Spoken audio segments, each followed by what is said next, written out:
So now we start a new module, which is education policy. In the previous modules related to this course, we have looked at what is social policy. We have looked at the ideas and concepts related to social policies. We have looked at the historical development of welfare state, who makes policy in Pakistan, social governance and 18th Amendment, and of course, who pays for social policies, the budgetary implications. So this module starts a new phase. In the previous phase, we were only looking at social policies in a collective sense. Now, from this time onwards, we will look at different individual policies like education policy, health policy, housing policies, gender policy, and family policy. So, education policy. So, Tony Benn said, if you think education is expensive, try ignorance. There is an old fable about a Greek rich man who goes to a Greek philosopher and asks him, if I send my son to you for education, how much it will cost? And the Greek philosopher says, 500 silver coins.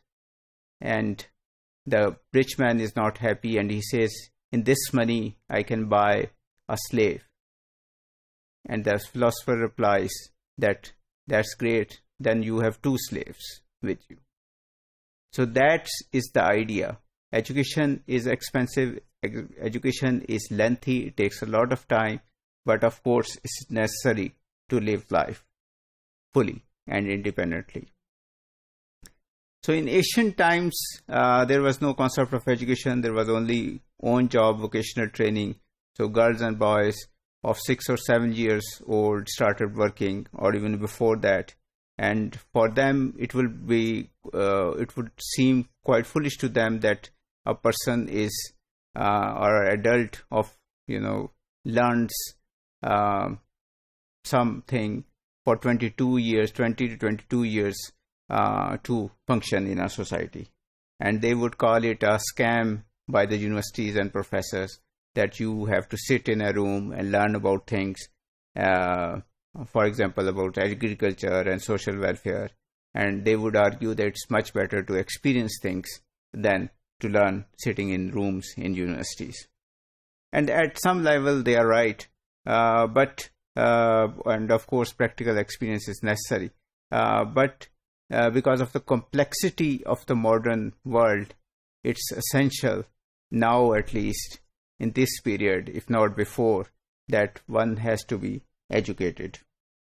Basic education has to be available to everybody, even if in the end he or she wants to work in a farm. Theoretical education, which has nothing to do with, which has less to do with experience, that is also important. Many important things cannot be seen or experienced or enacted. For example, an engineer has to do a lot of calculations and a lot of learning before he is or she is allowed to actually work on a bridge. Similarly, a cardiologist will have to learn a lot, maybe 10 years work before she is handed a patient or she is allowed to do a bypass. So these things are necessary. So what is education? There is another issue of, for example, also like the Dini and Dunyavi education.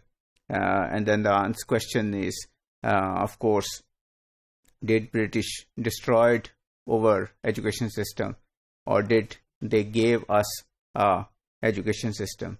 So this is the debate which is continuing, and many people think that the British destroyed our well-functioning education system, and others think that there was not much of an education system, only religious education, and it was the modern education which benefited us, and that can only be traced to British colonial administration. Thank you.